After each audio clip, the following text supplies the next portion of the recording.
Hello, my name is Corrie McLean and I am one half of Three Sisters Consultancy. And my name's Ryan McLean, and I'm the other half of Three Sisters Consultancy. Today, Ryan is going to ask me some questions around the topics of how we can explain COVID-19 coronavirus to children and young people with additional support needs. And Corey will be answering those questions and referring to some key visuals along the way. So, let's start at the start. Tell us a little bit about you and who you work for. So my name is Corrie, as I've said, and I'm a trained teacher with years of experience working with additional support needs children and young people. I've also worked with parents and carers and school staff to improve the lives of young people with additional support needs. I am part of Three Sisters Consultancy, which is a small family-run training and facilitation consultancy. A lot of our work focuses on the intersectionality between sexual health and disability. And we also do a lot of work around autism and inclusive environments. We're not psychologists, we're not immunologists, but we do have something to contribute to this discussion around COVID-19 and additional support needs because we're used to explaining difficult and often sensitive health concepts in a different way that's accessible to all children. I also have lived experience as a carer, so that kind of feeds into all aspects of my work as well. Thanks. So, when it comes to supporting children with additional support needs, a question that a lot of parents and carers have asked us is, should I be honest about COVID-19? Should I be honest? The answer is yes. I think it's important to be honest, and there's a few reasons for that. I think the first one is that children and young people are getting information. We don't know how much, we don't know from where as well, and we also don't know how much of it they understand. And I think also young people, no matter what their support needs, are very perceptive to changes in routines and changes in parents and carers and supporters. But also your children need to be able to trust you to speak about this with you. So children and young people have a role in doing things themselves. You know, they have a responsibility when it comes to things like washing hands. So they should understand that role. But also we know that anxiety can come from the fear of unknown. So it is important that we have these conversations. But we should say that conversations should be age and stage appropriate, which means thinking about, things like what what are children's learning stage and what do they need to know, what's relevant to them. Most children and young people benefit from knowing what is important to them directly, so focus on that. I think that's what's most important. That's really helpful. And how would you suggest having those conversations with children with additional support needs? Where would you get started? I think we would suggest finding a good time. That's really important. So not when we're disrupting a routine or not halfway through a fun activity, and making sure that you're both calm and you're both engaged enough to have that chat. There's lots of resources to use, and parents shouldn't be expected to come up with their own big explanations.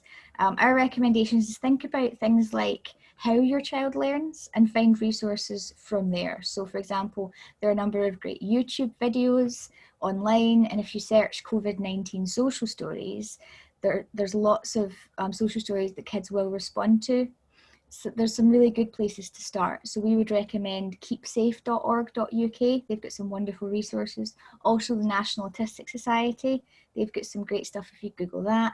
And also Enable. So Enable have a lot of information and visuals around the coronavirus. You know your child best, right? And it's good to remember that your child might need multiple conversations, reminders and prompts to be able to process this information. They might need more time and they might need more information as the kind of pandemic goes on. So don't try to give them everything at once. Think about this as a longer term process, and it's just about taking that first step. And how do we explain ideas that are kind of more complex, like lockdown and social distancing that we hear in the news all the time? I think these descriptions of these concepts sometimes are unhelpful for a lot of young people with additional support needs, and it can definitely be really, really confusing. So for young people with additional support needs, it's best to describe the situation they're actually in in what they're doing rather than using some of the complicated language. So for example, we're saying staying at home, or we can be very more specific. The more specific to your environment, the better. So staying home with visits from Granny who lives alone, or even staying home and meeting Aunt Sarah at the park on a Sunday. I think when it comes to kind of our idea of best practice, it's identifying exactly what your child is doing. So Andy stays at home and he doesn't go to school. Andy walks to the post box and back with mum once a day. And Andy sits in Auntie Jill's garden every Thursday. For issues like social distancing, 2 meters is a fairly abstract concept for a lot of our kids. So we recommend physically showing that distance with either a string or an object such as a dog leash, kind of an indicator. Another way to think about it is, can you see a freckles or eyelashes in someone's face, or can you feel their warm breath? Because that probably means you're too close. We have some great visuals here that kind of help with that process. So the first one we can see shows that social distancing, that 2 meters, is a certain amount of steps for everyone, and you're able to identify what those steps are. Your amount of steps might be different to what your children's amount of steps are. But also I think for some of our kids who really benefit from having that black and white thinking, you can talk about what you can do and what you cannot do, because social distancing itself might be too complex. So we're just thinking about what we can do. So we can smell people, we can wave at people, you know, we can write a letter to Gran, we can have a video with Gran, but what we cannot do at the moment is we can't hug Gran, or at the moment we can't do high fives.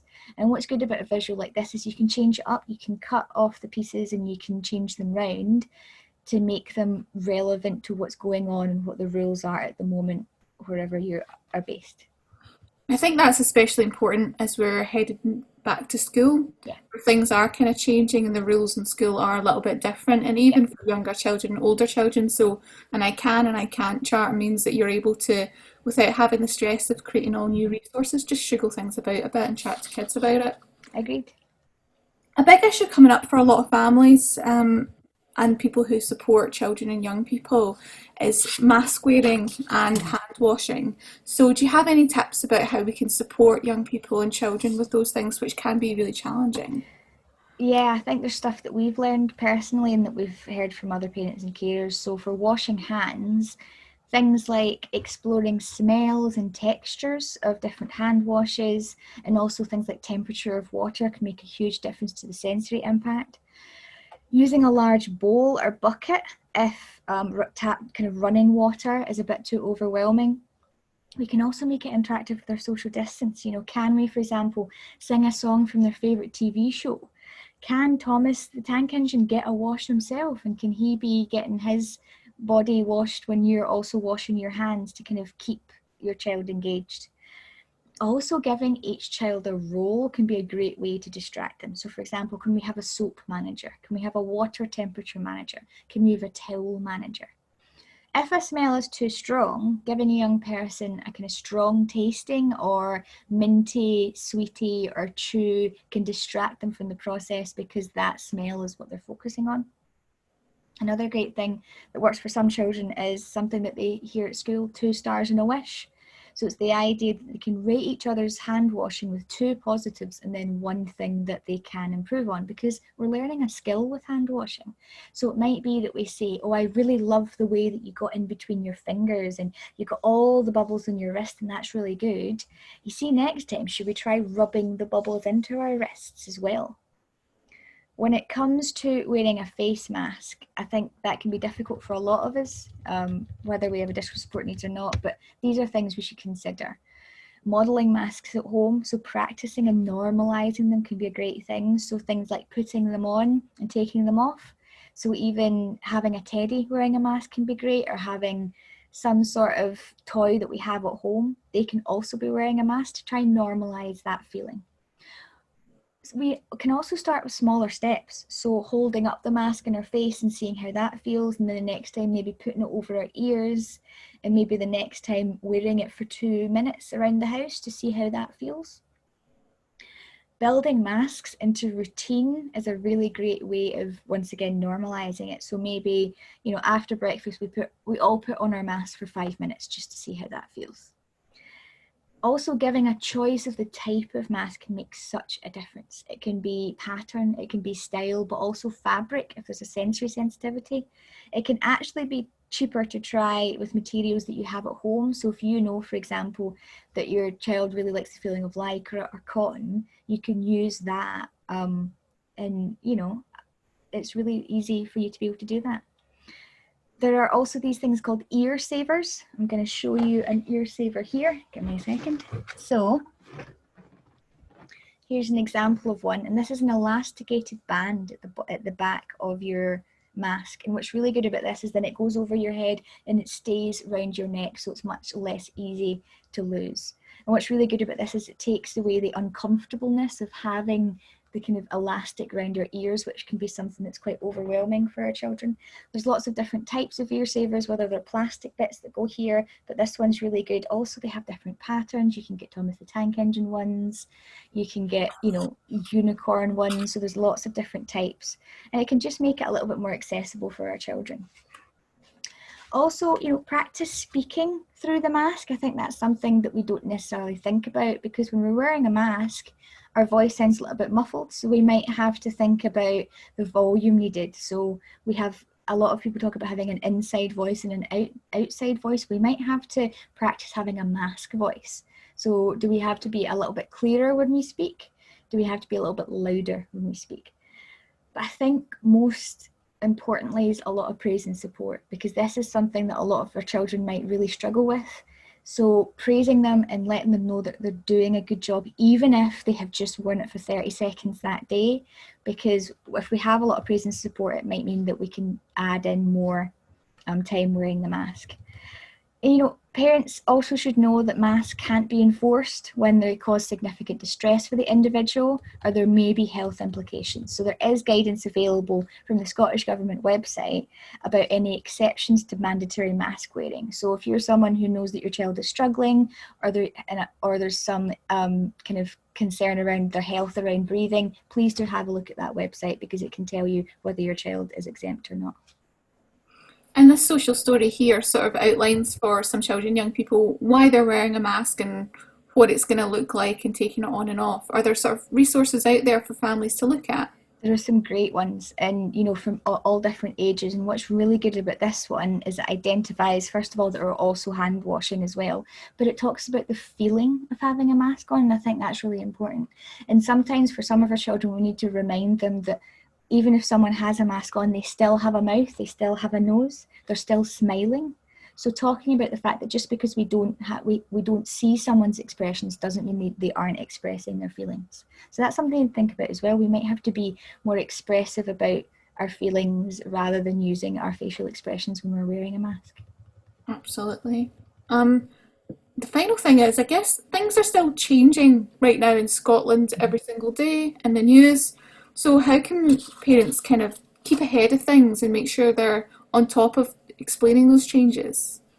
I think if your child or young person is struggling with a lot of new information, because it is changing sometimes daily at the moment, a constant visual of things we can do and things we cannot do is a great way to be able to visualize that. Remember, we showed you before about social distancing. Something like that can be really, really useful. You can use visual symbols on a poster, and you could use maybe blue tack or Velcro to move different columns, and that's a great way to show information, but it also makes it a little bit less overwhelming because it's a visual they know about, it's a visual they've seen. There's a great one at the National Autistic website in their visual support section. You can make it specific to your child, like extremely specific if you want. So for example, what we can do is bounce on the trampoline if that's something that your child likes, or go to my social cooking social group, you know, something like that. And also using photos or using places or people that so that children can have a kind of concrete understanding, sometimes even using faces. So we can hug gran, but we cannot hug auntie. Ultimately, though, I think it's okay for parents and carers to take time for yourself to get your head around the changes before you have to chat to your kids about it. It's important that you're in the right frame of mind before you start chatting to your children. I think that's it for now. Thank you so much for helping us to explain some of these really difficult concepts. And thank you very much for joining me.